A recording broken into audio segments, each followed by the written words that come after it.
welcome back. Well, we've finished so many blocks, so many steps in our wonderful journey into the Zen Garden, and we only have a few more to do. We're going to be wrapping up number 11 today. Is that right? 10, 11, 12. I think we're getting down to the last couple.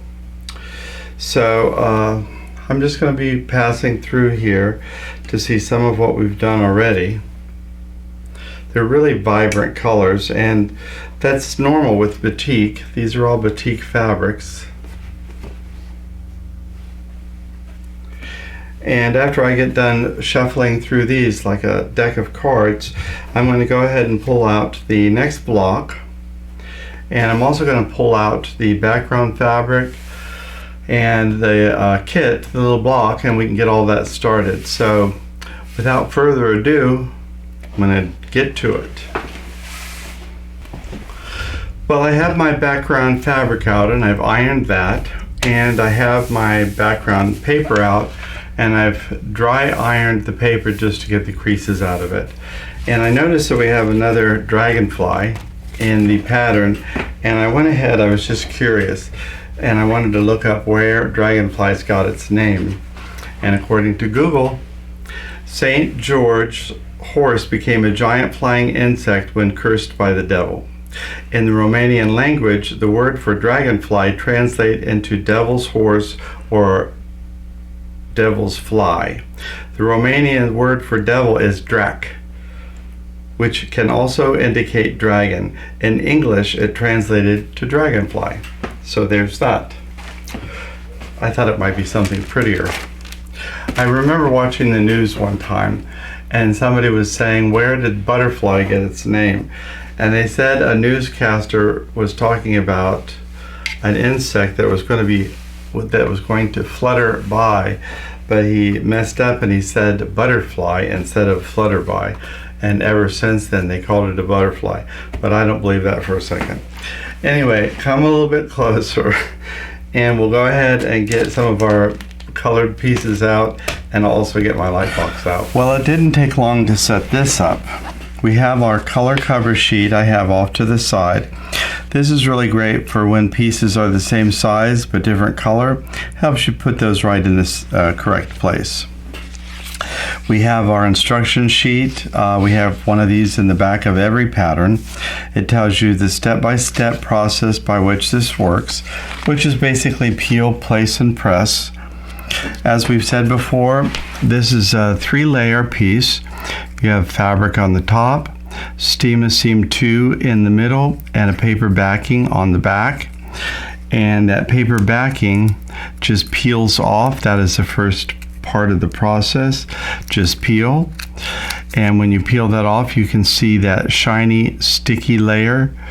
That is the seam 2.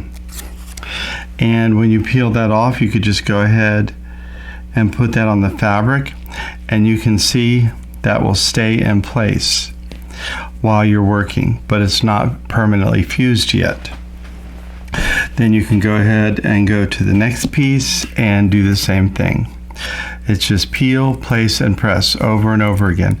But we're going to do all the peeling and placing first.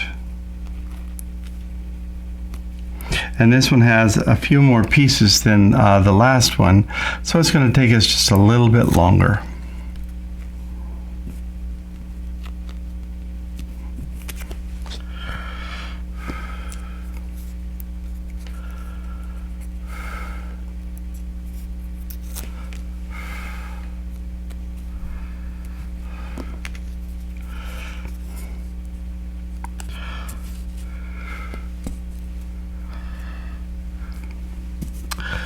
Let's see, I think I've used the wrong circle here. You can see that I put this purple circle here, which was too big, and it's actually my dragonfly head. And you can see that they are repositionable. That is one of the main reasons why we chose seam 2, because of that repositionability. I mean, we all make a mistake. We all put something in the wrong place. even with the pattern there, even with the color placement guide, it's easy to make a little tiny mistake while you're working. And I probably have already picked up one of my little eyeballs and dropped it. I felt it get stuck to the hair on my arm and I didn't do anything about it. And now it's off the table. So I'll get to have fun crawling around the floor in a bit looking for that little tiny antenna.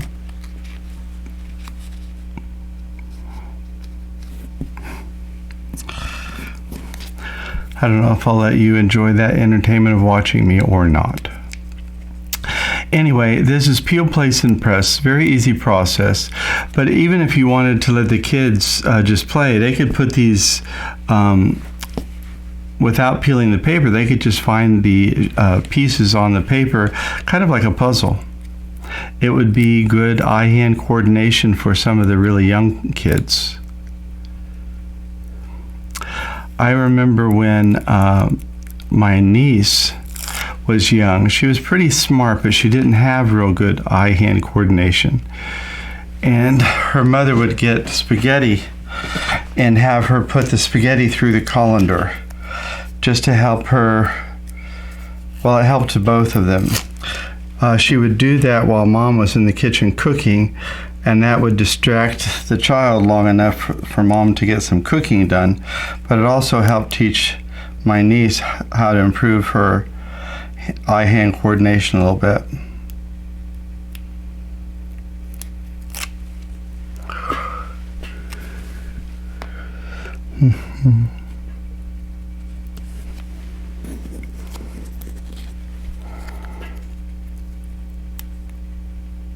For some reason, when I started today, I thought I only had 2 blocks to go, but I do have 3.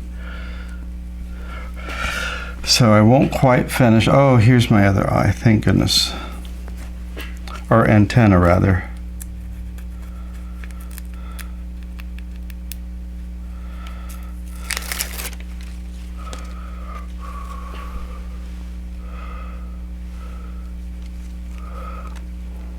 I usually find if I can get the tip of these little curly cues started, that the rest of it will just fall into place. That's usually the case. If you have a problem peeling these ever, you can just score the paper in the back with a needle, with a seam ripper, with an awl, and that gives the paper a crease in there. You can then peel or bend the paper, and that gives you something to peel the paper with. And that's a very useful tool, but I don't ever have to do that because mine always peels right off. Every once in a while also, you'll find that during the manufacturing process, the paper or the Steam Seam 2 didn't quite adhere to the fabric. Imagine they have big sheets of fabric that they're putting through and attaching the Steam Seam to all of the warehouse at the same time, and one piece doesn't quite get attached properly. So all you have to do is put the paper backing back in place and hit it with the iron just for a few seconds, let that cool, and then you can go ahead and peel the paper backing off again, and it's good as new.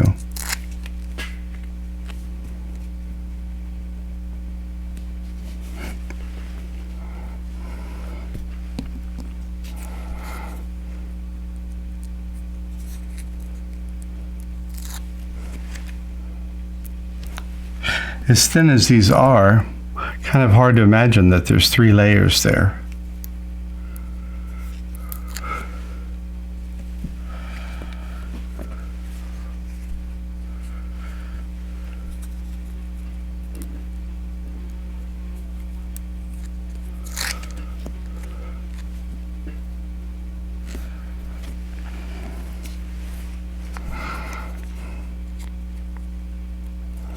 Green and purple are one of my really favorite color combinations, especially in batik for some reason.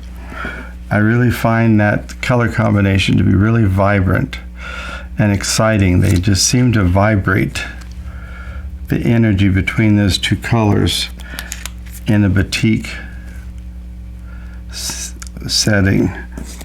I've done a few applique projects, hand applique with the green and purple, and I've never finished them because they were a lot of blocks, but so pretty. These little tiny antenna pieces, these are also what we use sometimes for eyes. It's an ultra suede, and it's a lot thicker than a regular piece of fabric. And because that circle is so small, that little steam seam circle is very small. And so that little circle has to do a lot of work. So you want to watch out for these little pieces. These are the ones that if anything's going to come loose before you steam it, it's going to be these little pieces. And it's also, you have to make sure that the heat transfers through that ultra suede also. Make sure you give that time for the heat to go through there, and make sure that you hit those from the back side of the block also to let that heat get through there, because those are the ones, because that Steam Seam 2 is a little thicker, that it's just going to take a little bit longer for the heat to get through. I like to press down on these with my thumb, try and let some of the heat from my hand transfer through the ultra suede just to make sure that it sticks pretty good. And right while we're here, I'm going to go ahead and take my Micron Pigma pen. This is a archival ink, and it's fabric safe, permanent, and this is a 01 in black. And you could do this with embroidery stitches. You could do this with machine stitches. You could use any one of your decorative stitches on your sewing machine, but I'm just going to go ahead and use this. It's very expedient, and that will get my antenna done. So I'm going to go ahead and replace the light box for my Teflon pressing sheet, and we'll go ahead and fuse this next block and see how it turns out. I have all of the pieces in place, and you can see that even with no fusing, just the Steam Seam 2 will stick to the background. This is one of the things we loved about Steam Seam 2 and why we use it in our product.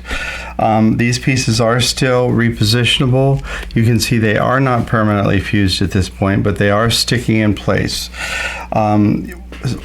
We do have to fuse these now, and some kind of water is crucial to the fusing process. Either steam in your iron or mist in a bottle. Something is required to help activate that fusible web. Think of the fusible web as concrete. Just as concrete requires water to set, so does Steam Seam 2.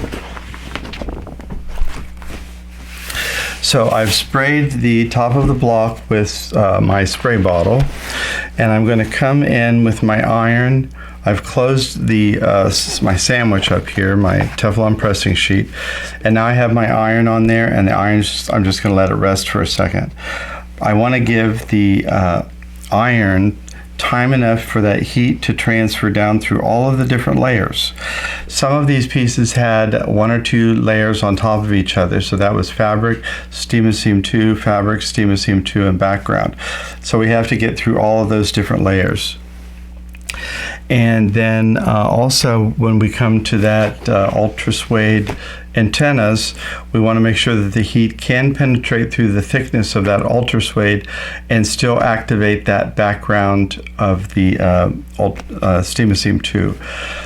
Also, I want to make sure when I turn it over, I spray those eyes again to really make sure that adhesive is activated underneath those eyes.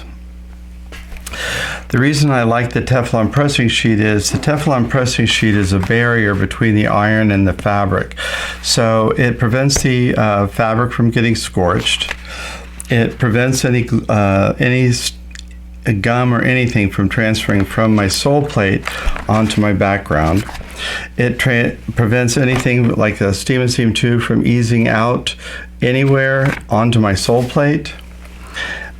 It prevents me from being lazy and pushing the edge of one of my appliques with the edge of my sole plate and crinkling underneath the sole plate where I can't see it and causing one of my applique shapes to be crinkled. So it does a lot of protection for me, and I only had to buy it once. So I really love a Teflon pressing sheet for any kind of raw edge applique. The Teflon pressing sheet also, you can build up layers of applique on it and then peel them off.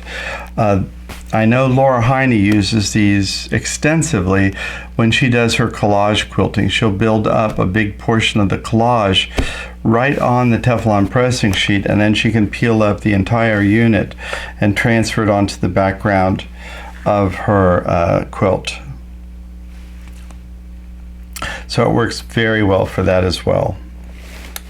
But you could do it for any of those types of products, any of those raw edge appliques.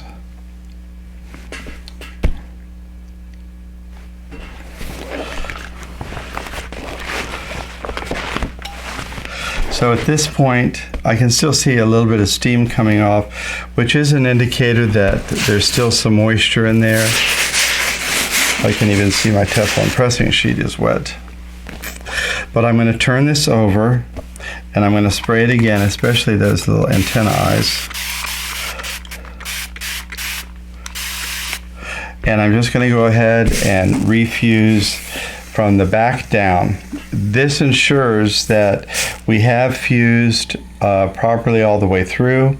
We know we've totally activated that adhesive so that it's not going to gum up our needle when we go to the sewing machine to quilt or top stitch.